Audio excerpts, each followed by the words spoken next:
बिस्मिल्लाहिर्रहमानिर्रहीम। अच्छा, हम लोग स्टार्ट करते हैं एक्यूट इन्फ्लेमेशन के बारे में। एक्यूट इन्फ्लेमेशन का हमने देख लिया, वो रैपिड होती है, ठीक है।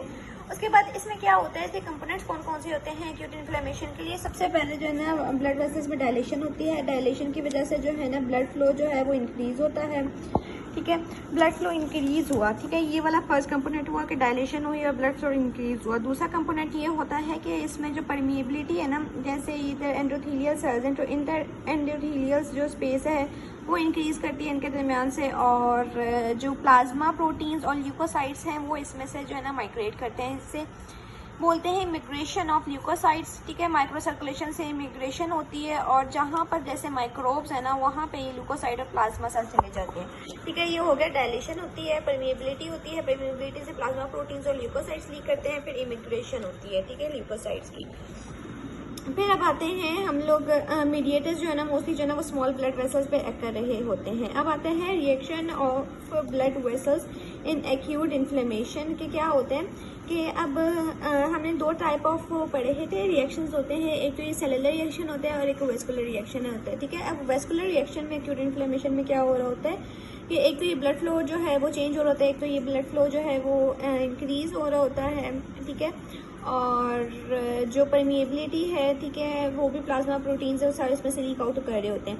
अब देखो, अब डेफिनेशन आती है एक्सुडेशन की। एक्सुडेशन क्या होता है कि फ्लूइड का एस्केप, फ्लूइड के साथ साथ प्रोटीन्स, ब्लड वेसल्स, ठीक है। अब इस वेस्कुलर सिस्टम से इंटरस्टिशियल, ठीक है, इधर से अब फ्लूइड होता है, ठीक है, फ्लूइड होता है, साथ सेल्स होते हैं, साथ प्रोटीन्स होती हैं, ठीक है। इन सब का एस्केप जो है इंटरस्टिशियल स्पेस में, ठीक है, इंटरस्टिशियल स्पेस में, उसे हम लोग बोलते हैं एक्सुडेशन, ठीक है, एक्सुडेशन। और एक्सुडेट वो फ्लूइड होता है, एक्स्ट्रा वेस्कुलर फ्लूइड होता है, ठीक है, जो मूव करता है इंटरस्टिशियल स्पेस में, ठीक है। ये हाई प्रोटीन होता है, ये याद रखना, और इसमें सेलुलर डेब्रिस होते हैं, ठीक है। हाई प्रोटीन होते हैं, सेलुलर डेब्रिस होते हैं, और ये उस वक्त मूव करता है जब परमिएबिलिटी इंक्रीज हो, ठीक है। हाई प्रोटीन उसी वक्त इंक्रीज होती है जब ये जो एंडोथेलियल सेल्स में इतना सारा गैप आ जाए कि प्रोटीन्स जो है ना वो इसमें से पास कर सके, तो उसी केस में परमिएबिलिटी होती है। और परमिएबिलिटी हमें पता है कि वो इन्फ्लेमेशन में इंक्रीज होती है।